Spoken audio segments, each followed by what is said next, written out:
Good morning everyone. मैं सुमित कुमार और आज हम लोग एक टॉपिक के बारे में पढ़ने वाले हैं और वो टॉपिक है प्राकृतिक वनस्पति, नेचुरल वेजिटेशन। तो सबसे पहले देखेंगे प्राकृतिक वनस्पति होता क्या है। तो प्राकृतिक वनस्पति का मतलब होता है कि वे पौधे जो लंबे समय तक बिना किसी बाहरी हस्तक्षेप के उगते हैं वो क्या होते हैं, प्राकृतिक वनस्पति। यानी इन्हें मानव पर किसी तरह का कोई इम्पैक्ट नहीं पड़ता इस वनस्पति पर। हिमालय क्या है, तो विभिन्न प्रकार के वनस्पति, इंडिया में बहुत सारे के वनस्पति होते हैं और उन सबका जो क्षेत्र होता है वो क्या होता है, अलग अलग होता है। जैसे देखिए हिमालय और डेल्टा में और राजस्थान में, इन तीनों एरिया में क्या होते हैं, अलग अलग टाइप के वेजिटेशन होते हैं।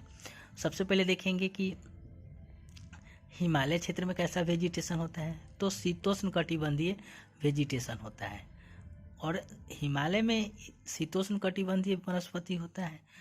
पश्चिमी घाट, अंडमान और निकोबार में उष्ण कटिबंधीय वर्षा वन होते हैं।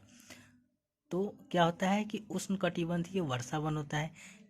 उष्ण कटिबंधीय वर्षा वन क्या होता है ये आगे हम लोग चर्चा करेंगे। डेल्टा क्षेत्र में क्या होता है कि मैंग्रोव वन होते हैं। डेल्टा क्षेत्र में कौन से वन, मैंग्रोव वन।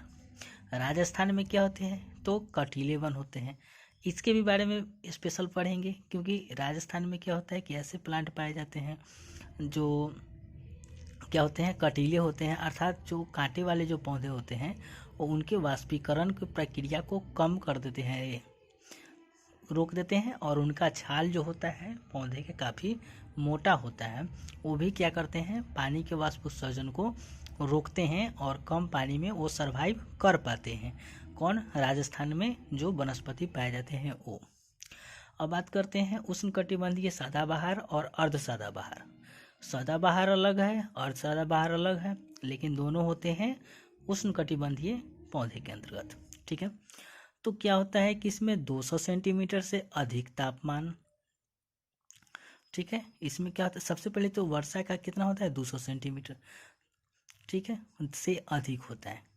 वर्षा कितना होता है, 200 सेंटीमीटर से अधिक। और तापमान क्या होता है, 22 डिग्री सेंटीग्रेड से अधिक होता है।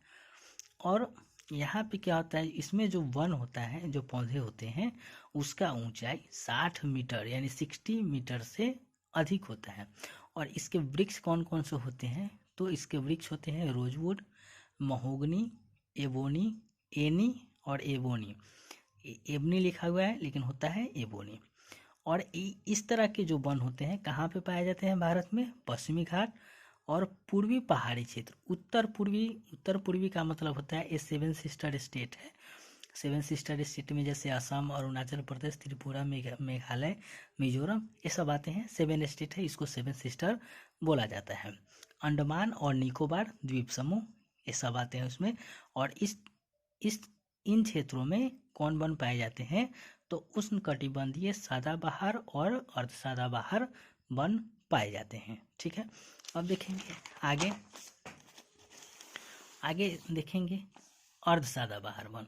तो अर्ध सदाबहार वन क्या होता है, इसमें सदाबहार और पर्णपाती का मिश्रण होता है। ठीक, अर्ध सदाबहार वन में क्या होता है, सदाबहार वन और पर्णपाती का क्या होता है, मिश्रण होता है। ठीक है, और इसमें जो पौधे होते हैं, अर्ध सदाबहार वन के जो पौधे होते हैं साइडर, होल और कैल। वनों की संरचना बदलने से गढ़वाल और कुमाऊं क्षेत्र में ओक के स्थान पर चीर पेड़ उग जाता है। यानी फॉरेस्ट का जो स्ट्रक्चर होता है वो एकाएक चेंज नहीं हो जाता, धीरे धीरे चेंज होते हैं। तो धीरे धीरे चेंज होते हैं तो उसमें कुछ नए नए पौधे बदलना शुरू होते हैं। तो उन्हीं को जो एक तरह से कन्वर्जन जोन जो होते हैं ना, उसको वो क्या होता है कि सदाबहार और पर्णपाती के जो बीच में होता है उसको अर्ध सदाबहार वन कहते हैं। जैसे मान के चलिए कि ये सदाबहार एरिया है, ठीक है, और ये क्या है, अर्ध सदाबहार वन एरिया है। ठीक है, और ये पर्णपाती एरिया है। ठीक है, और इन दोनों के बीच का जो डायरेक्ट चेंज तो होगा नहीं फॉरेस्ट, तो धीरे धीरे चेंज होता है। सदाबहार से पर्णपाती वन में धीरे धीरे चेंज होता है। और इन्हीं चेंज को क्या कहा जाता है, एक तरह से ट्रांजिशनल जोन कहा जाता है, जो क्या होता है, अर्ध सदाबहार वन कहलाता है। ठीक है, और अब बात करते हैं उष्णकटिबंधीय पर्णपाती वन। पर्णपाती वन के बारे में क्या है, तो इसका जो वर्षा होता है वो कितना होता है 70 से 200 सेंटीमीटर। और पर्णपाती वन को कितने भागों में बांटा गया है? तो पर्णपाती वन को आर्द्र पर्णपाती वन और शुष्क पर्णपाती वन में बांटा गया है। पर्णपाती वन को कितने भाग में बांटा गया है? 2 भाग में। कौन? तो आर्द्र पर्णपाती और शुष्क पर्णपाती। यानी पर्णपाती वन भी धीरे धीरे चेंज होता है। ठीक है, किसके आधार पर बांटा गया है? तो तापमान और वर्षा के आधार पर पर्णपाती वन को 2 भागों में बांटा गया है। कौन कौन? एक आर्द्र पर्णपाती वन और एक शुष्क पर्णपाती वन। ठीक, सबसे पहले देखेंगे आर्द्र पर्णपाती वन में वर्षा कितना होता है? 70 से 200 सेंटीमीटर। ठीक है, 100 से 200 सेंटीमीटर होते हैं। और ये कहाँ पे पाए जाते हैं? तो हिमालय के गिरी पर, यानी हिमालय के सबसे निचले मतलब भाग में पाए जाते हैं, जो एक तरह से मैदानी भाग। और हिमालय के जहाँ से मतलब एक तरह से बात करें तो हाइट स्टार्ट होता है उन क्षेत्रों में, गिरिपद क्षेत्र में। पश्चिमी घाट के पूर्वी ढाल, पश्चिमी घाट का पूर्वी ढाल कहने का मतलब हुआ कि चूंकि इसके बारे में एक स्पेशल वीडियो बनाएंगे, पश्चिमी घाट के पूर्वी ढाल क्या होता है। तो पश्चिमी घाट का जो पूर्वी ढाल होता है ना, वो इंडिया का क्या होता है? शेडो जोन होता है। क्या होता है? शेडो जोन होता है। और शेडो जोन में जो होता है ना, वर्षा काफ़ी कम होता है। क्यों? क्योंकि गर्म वायु नीचे उतरती है ना, तो ठंडी वायु ऊपर से नीचे उतरती है ना, तो वो अपनी आर्द्रता को खो देती है। और क्या होता है वहाँ वर्षा मतलब न के बराबर होता है। तो एक तरह से शेडो जोन होता है। ठीक है, पश्चिमी घाट के पूर्वी ढाल पर। उसके बाद उड़ीसा, इन क्षेत्रों में पाया जाता है। अब बात करें इसमें पौधे कौन कौन होते हैं आर्द्र पर्णपाती वन में।